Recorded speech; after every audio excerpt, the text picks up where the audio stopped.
So our learning objectives, actually objective lang for this module is to calculate the cost of inventories using the gross profit method. Inventory estimation. So, bakit ba tayo nagkakaroon ng inventory estimations? So, di ba basically, you need a physical count is necessary to verify the accuracy of the perpetual inventory records. So, sabi natin before, under perpetual inventory records, kasi any increase or decrease dun sa inventory is directly reflected dun sa inventory account. So, in effect, pagdating mo ng reporting period, for example, December 31, you already have an inventory balance. Yun nga lang, required pa rin magkaroon ng physical inventory count under the perpetual inventory system to verify if what is recorded in the books is really the cost of ending inventory. So, nabe-verify mo yan through inventory count. Ngayon, kung ginagamit naman ng firm is periodic inventory system, ito, gumagamit kasi yung periodic inventory system ng temporary accounts. For example, yung mga purchases, purchase return allowance. So, therefore, wala tayong inventory amount or ending inventory amount, or cannot identify the ending inventory amount without doing an inventory count at year-end. So, pag periodic, para meron kang ending inventory balance, kailangan mong mag-inventory count. Pag perpetual, hindi kailangan. Pero, nag-inventory count ka pa din para lang ma-verify if what is recorded in the books is correct or the same dun sa actual inventory mo na nasa warehouse o nasa store. So, yun yung perpetual inventory system. So, required. Ngayon, sometimes, taking physical inventory is not possible or not practical. Bakit? So, it's not practical to make a physical inventory. Nawawala kasi yung records mo eh. So, kahit mag-inventory ka, hindi mo makita yung, So, lost records. So, nawawala yung records mo. Hindi ka makapag-inventory count. Or, hindi lang lost records. No, lost talaga yung inventory mo. For example, nasunog yung warehouse, binaha yung warehouse, or nagkaroon ng employee theft. So, hindi mo ma-identify o hindi mo magawa yung physical count na required under perpetual inventory system or periodic inventory system. And another one, so actually hindi yung lost records, lost inventory. So, another reason is if you are preparing a monthly or interim financial statements, yung nagpe-prepare ka ng interim financial statements. So, pag sinabi nating interim, pwedeng quarterly financial statements, pwedeng monthly, pwede rin siyang semi-annual. So, dalawang beses ka nagpe-prepare. In reality kasi, pagdating mo sa practice, most of the time you are preparing preparing financial statements every month. So, prepare ka ng internal nga lang yun usually ginagawa. Pero kung kailangan i-submit, kailangan formal na financial statements yun. So, kailangan mo ring mag-estimate ng ending inventory. So, yan. So, therefore, since nawawala yung records or nawawala mismo yung inventory, or you need to prepare a interim financial statements and you emphasizes in the preparation of your financial statements, you emphasize reliability. So therefore, we need to make some inventory estimation. Kasi nga, di mo magawa yung periodic. Medyo costly kasi mag-inventory count. Pag nag-inventory count ka kasi, sinasara mo pa yung warehouse mo, for example, you need your employees, instead of doing their usual tasks, ang gagawin pa nila, magbibilang pa sila ng inventory. So, talagang binibilang nila inventory isa-isa. So, medyo matrabaho siya. So, if that is the case, if physical inventory count cannot be done by the firm, so, gawin na lang natin, mag-inventory estimates na lang tayo. Using gross profit inventory method, if applicable, kasi hindi naman lahat ng company pwedeng gumamit ng gross profit method. Most probably, gumagamit lang nun kapag stable yung gross profit rate. Ibig sabihin, from time to time, yung gross profit rate mo are the same. So, pwede mong gamitin yan. Ngayon, kung nasa retail industry ka, Halimbawa, you are a department store or a 7-Eleven, for example. Ang gagamitin mong inventory estimation method, yung tinatawag natin na retail inventory system, which will be covered by the next module, retail inventory method. Ayan, so yung gross profit method is a substitute for physical inventory count. Sabi ko nga from the previous slide, if physical inventory count is not possible, so ang assumption natin for gross profit method is that the beginning inventory plus purchases equals total goods to be accounted for or total goods available for sale yan. So goods not sold must be on hand if meron tayo. So the sales reduced to cost deducted from the sum of the opening inventory plus purchases equals ending inventory. So ibig sabihin kung yung goods available, so pag dineduct natin yung cost of goods sold o yung cost ng goods na nasold, syempre ang assumption natin yan yung magiging ending inventory. So ang general formula mo dyan is yung total goods available for sale minus natin yung cost of goods sold.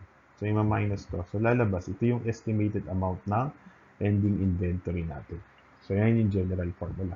Ngayon, paano naman ako compute yung cost of goods sold? So, syempre, yan yung sales. Actually, net sales. I-multiply natin ng ng cost rate. Cost rate. Ayan. Kaya natin na-compute yung cost rate, nag-base tayo dun sa gross profit rate. Kaya ang tawag dito is gross profit method. Yan, o take note. So for purpose of computing cost of goods available for sale, yung purchase returns, kasi di ba ang formula natin sa goods available for sale, this is beginning inventory plus gross purchases minus purchase discount minus purchase return and allowance plus freight in. Nakalimutan ko yung freight in.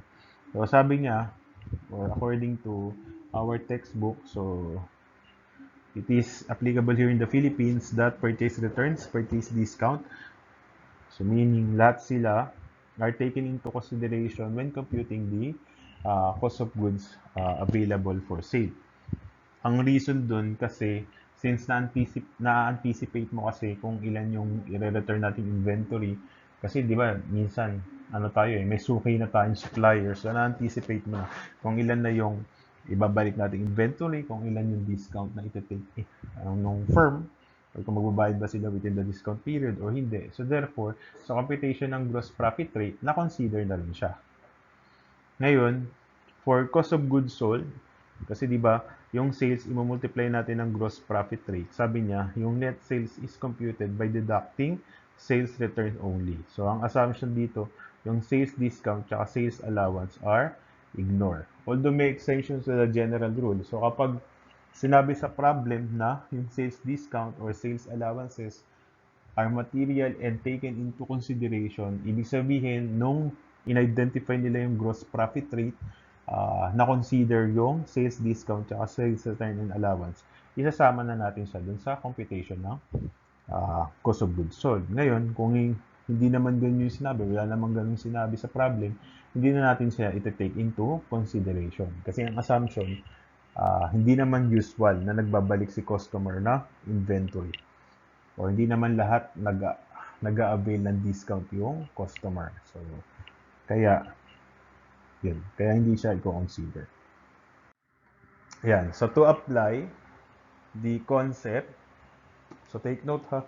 So, sa pag-compute ng goods available for sale, kasali lahat. So, ibig sabihin, purchase discount and purchase return allowances. Pero pag-compute ng cost of goods sold, hindi natin kino-consider sa pag-compute ng net sales. Kasi, yung cost ratio, yung multiply mo kasi dun sa net sales. So, sa net sales, di natin kino-consider yung sales discount and sales allowances. Sales return lang ang i-consider. So, let's try to solve at least 3 problems dun sa book. 3 problems sa book para siguradong in compliance with what you should know for intermediate accounting 2. So, tignan natin yung problem 1-17. So, sabi niya, your audit of DEC company's inventory and related records revealed the following information. So, yung beginning inventory, Merchandise inventory, January 1, that's uh, 2019, 450,000. So yung purchases for the year, 3,150,000. Yung sales for the year is 2019, that's 4,200,000. So walang binigay na purchase discount and purchase return allowances. Same with sales discount and sales return allowances. So assumption na natin, net na yan. Sabi niya, you conducted a physical count on December 31, 2019 and determined 500,000 was in the company's warehouse. So, based on physical count, 500,000 daw yon. So, we need to check actually. So, ang goal dito is to check kung yung actual inventory na nandun sa warehouse is the same or should be the same with the accounting record. So, kung meron silang difference, definitely you need to investigate kasi baka mamaya ninanakaw na pala ng empleyado mo yung inventory. Yan, nakalagay pala dun sa requirements. So, the company's president suspects some new employees may have pilfered a portion of the merchandise inventory. So, required, determine the estimated cost of the missing inventory. Nasa next slide yung assumption. So, sabi niya, ang gross profit rate daw is 40% of sales. So, just a recap lang. So, kapag 40% of sales, so ibig sabihin yung gross profit rate naka-base sa sales. So, yung sales natin is the base denominator doon sa pag-compute ng gross profit percentage. So, kung saan naka-base yung gross profit rate, yun yung 100%. Ano ibig sabihin dyan? Halimbawa, kapag base sa sales, so we have sales, we have cost of goods sold, and this is gross profit. So remember, ang gross profit natin is 40%. Sabi niya, 40% of sales. So naka-base sa sales. Ibig sabihin, ang denominator nung kinumpute yung 40%, yung sales. So sales is 100%. Para maging 40 yung gross profit rate mo, ang cost of goods sold natin dapat 60%. Kasi mina-minus natin yung cost of goods sold dun sa sales. Para 100 minus 60% equals 40%.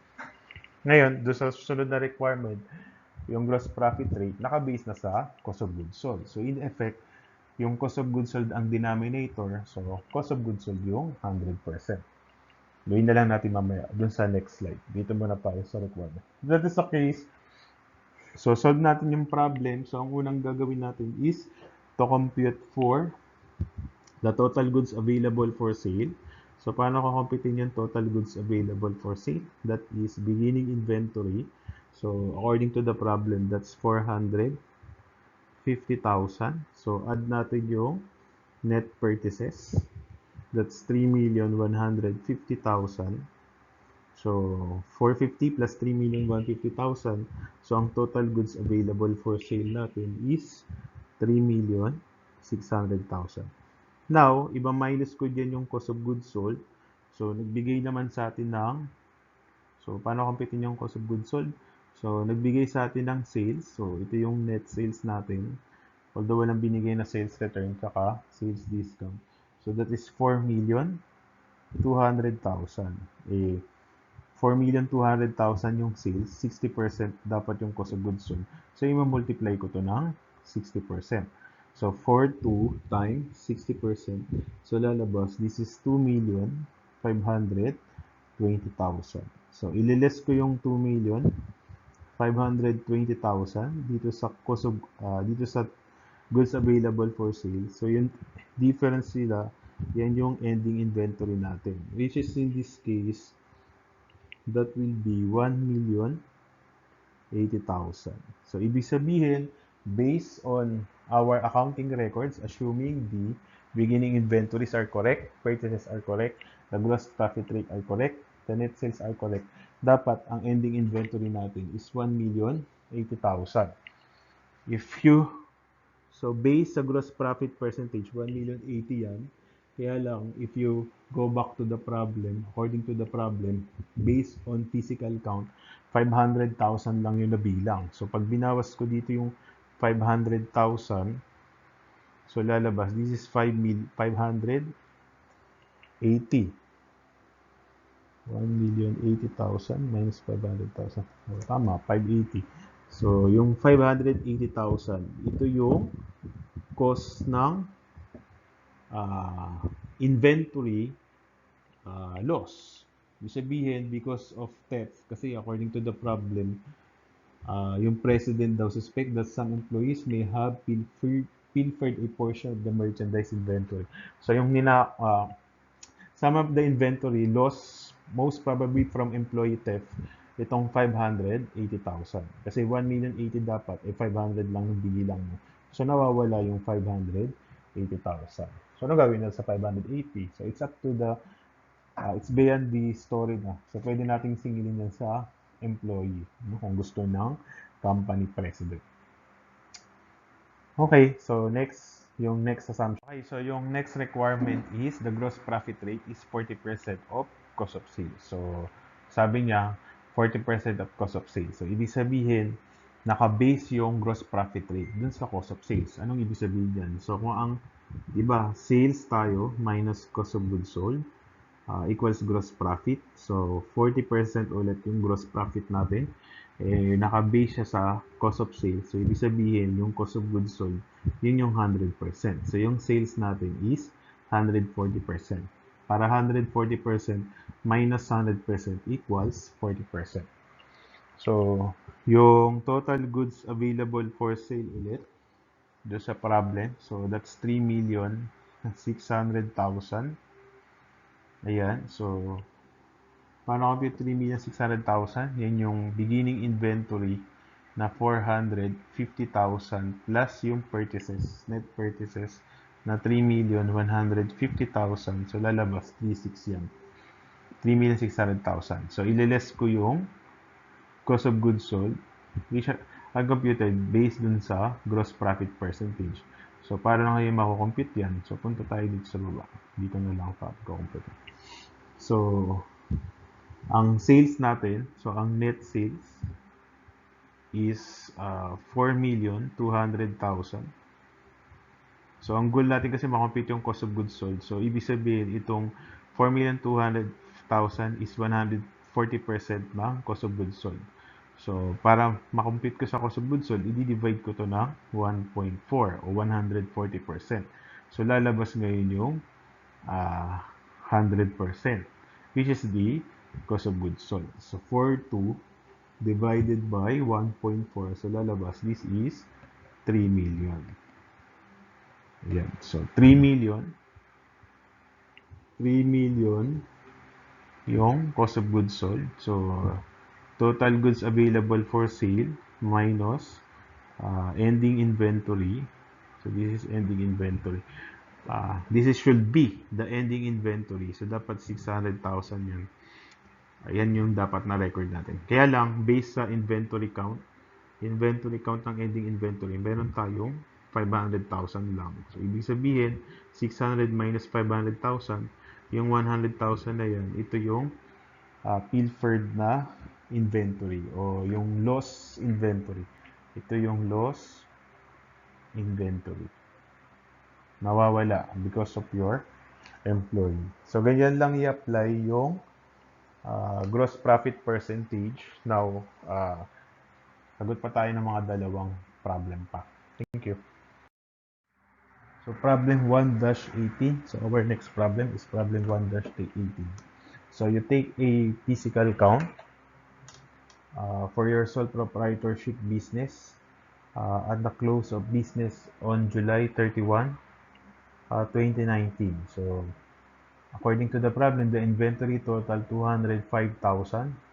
You were verifying the accuracy of the inventory records of June 30, 2019. So, therefore, you must estimate an inventory amount on that date.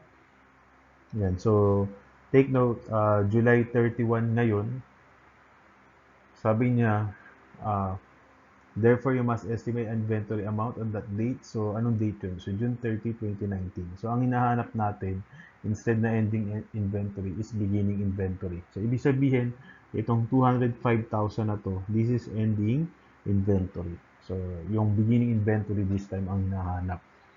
Therefore, you must estimate an inventory amount on that date. You find that during the period July 1 through July 31, sales were 705,000, sales return 18,000, gross purchases 650,000, and purchase return 12,000, and freight in 6,000. So, pag-compute ng cost of goods sold, kino-consider yung sales return. Pag-compute ng goods available for sale, kino-consider lahat related sa purchases. So, consider yung purchase return. Kung may purchase discount, consider din. Kung may purchase allowance, consider din. Freight in, i-consider din. So, let's try to solve. Sa next page tayo. So, the requirement of the problem is, what is the estimated cost of inventory on June 13? So, ibig sabihin, beginning inventory yung hinahanap. Assuming that the cost of goods sold at 20% above cost. So, yung 20% nakabisa sa cost. So, anong ibig sabihin yan? So, kung meron tayong sales, meron tayong cost of goods sold. So, ito yung gross profit. So, this is yung 20%. Sorry. This is yung 20%. So, dahil sa nakabisa sa cost of goods sold, so 100% yung cost of goods sold. So, yung sales natin is 120% ng cost of goods sold. So, let's try to solve na yung problem 1-18. So, syempre, gagawa muna ako ng cost of goods sold statement kasi nawawala yung beginning inventory. So, beginning inventory, yan. Kaya lang, nawawala yan. So, question mark muna. So, add yung purchases. So, yung purchases natin is 650,000. So, meron tayong purchase returns. So, ang purchase return is 12,000. Then, we have freight in. So, ang freight in ko is 6,000. So, add yun. So, this is the total goods available for sale. So, yung ending inventory given dun sa problem, that is 205,000. So, cost of goods sold, di binigay, pero pwedeng computein. Paano ko computein? Dito tayo. Punta tayo. So, kasi given naman yung gross profit percentage. So, to compute for the cost of goods sold, so, syempre, meron tayong sales, gross sales. So, this is 705,000. So, meron tayong sales returns. Ang sales return ko is 18,000. Kung may binigay na sales discount, ignore. So, therefore, ang net sales natin is 705 minus 18. That's 687,000. So, dito ako mag-compute ng cost of goods sold. So, kasi ito yung 120% ng cost of goods sold. So, pag binawas ko yung cost of goods sold, which is 100%, makakompute ko yung gross profit na 20%. 20% ng cost of goods sold. So, para yung 687 ma-convert dito sa cost of goods sold, di-divide lang natin yung 687,000. So, 687,000, i-divide ko ng 120%. So, lalabas, that will be 572. So, magiging 572, 500 yan.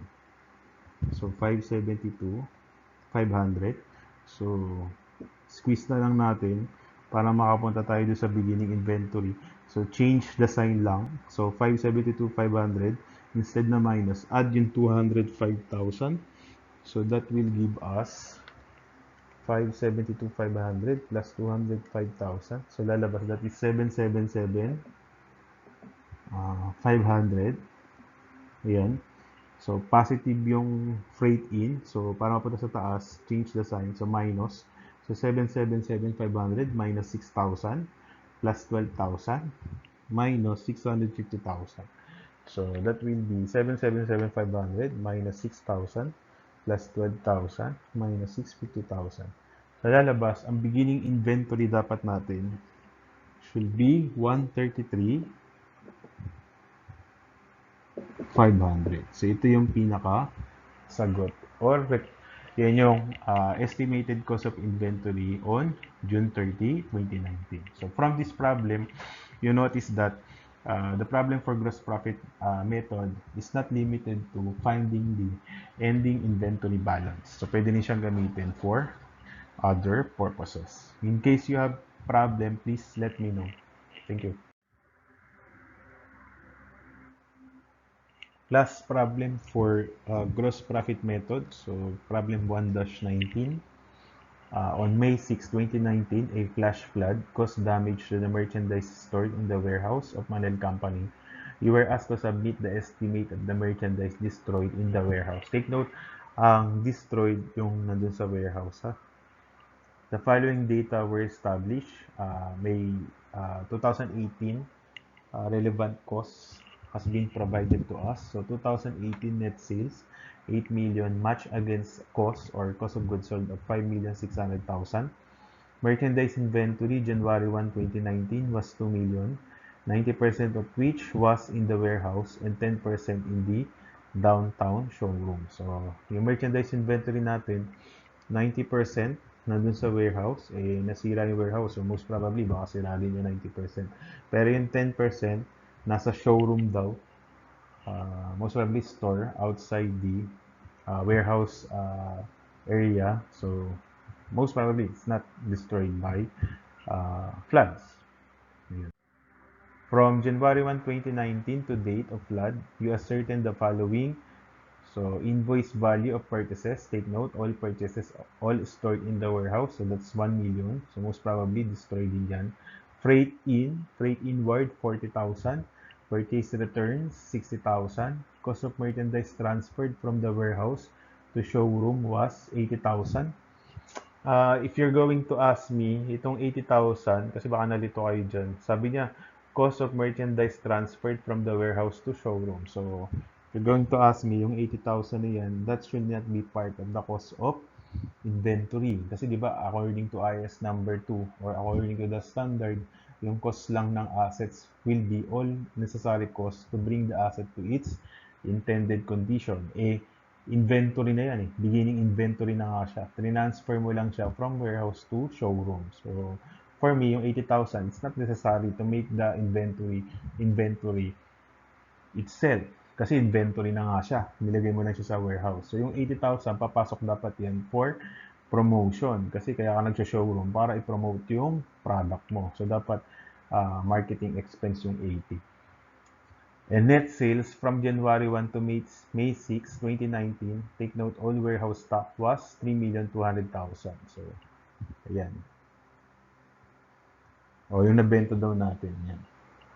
Required, assuming gross profit rate in 2019 to be the same as in the previous year, what was the estimated cost of merchandise destroyed by the flood?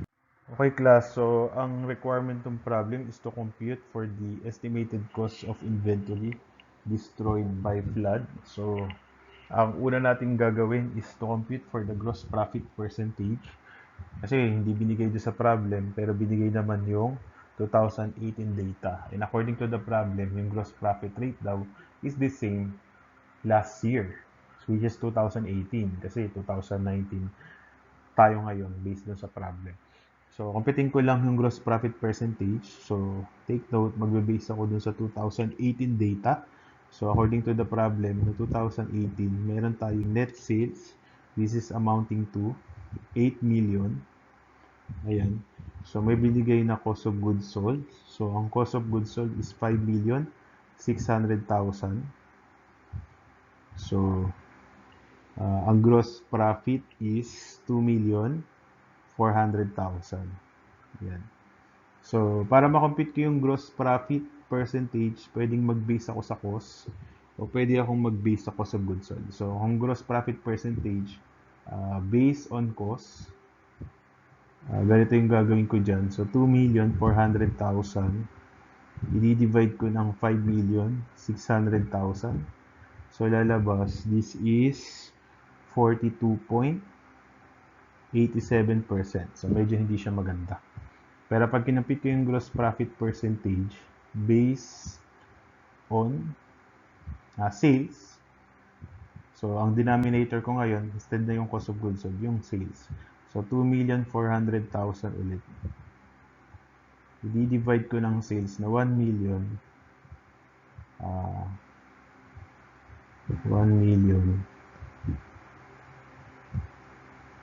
So, lalabas, this is 30%. So, gamitin ko na lang yung based on sales. So, kapag based on sales, 30% yung gross profit, 100% yung sales, kasi nga based sa sales. So, ibig sabihin, ang cost of goods sold is 70% ang sales. Now, pwede na akong mag-compute. Uh, Doon na lang ako sa next slide. Mag-compute.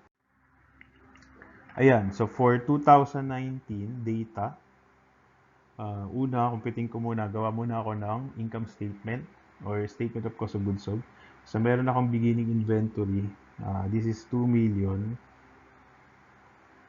Ayan. So, take note, yung 10% nasa showroom, 90% nasa warehouse. Ayan. So, actually, ito lang yung loss dyan, yung 90%. So, 2 million. So, purchases, lahat nasa warehouse ang purchases. So, that is 1 million. Freight in, that is 40,000.